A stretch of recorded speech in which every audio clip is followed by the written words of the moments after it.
حضرت خواجہ معین الدین اجمیری 800 سال قبل ایران اور افغانستان سے ہوتے ہوئے سندھ سے ہندوستان میں داخل ہوئے۔ خواجہ صاحب اپنے کچھ مریدوں کو لے کر ہندوستان کے شہر اجمیری کی سرزمین پر قدم رکھتے ہیں۔ قیامت کی گرمی تھی، دھوپ سے بچنے کے لیے وہ ایک سایہ دار درخت کے نیچے بیٹھ جاتے ہیں۔ ابھی وہ آرام فرما رہے تھے کہ اسی وقت راجا کے سپاہی آتے ہیں اور انہیں وہاں سے چلے جانے کے لیے کہتے ہیں۔ خواجہ صاحب سپاہیوں سے فرماتے ہیں، بھائی ہم مسافر ہیں، سفر پر نکلے ہیں، سایہ دیکھ کر بیٹھ گئے ہیں۔ سپاہی کہتا، آپ جائیں یہاں سے، آپ لوگوں کو معلوم نہیں ہے کہ راجا کے یہاں اونٹ بیٹھتے ہیں، آپ جائیں یہاں سے۔ خواجہ صاحب فرماتے ہیں، بھائی اتنا بڑا جنگل ہے، راجا صاحب کے اونٹ تو کہیں بھی بیٹھ سکتے ہیں۔ سپاہی کہتا ہے، ایسا نہیں ہو سکتا،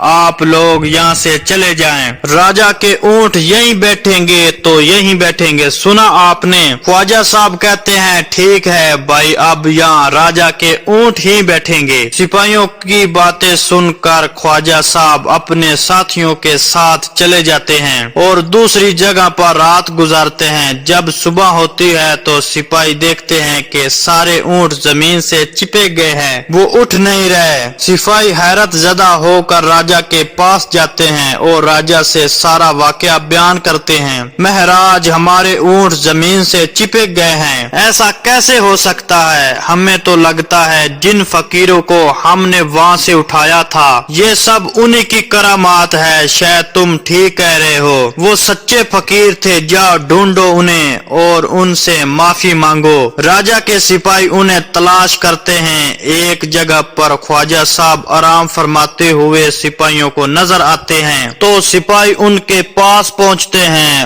اور ان سے معافی مانگتے ہیں اور گڑ گڑانے لگے۔ تب خواجہ صاحب کو ان پر رحم آ جاتا ہے اور انہوں نے زمین کو حکم دیا، ہے زمین، تجھے حکم دیتا ہوں، آزاد کر دے۔ ان کے حکم کی تعمیل ہوتی ہے اور وہ سب اونٹ آزاد ہو جاتے ہیں۔ سبحان اللہ، کیا شان ہے اللہ کے ولیوں کی۔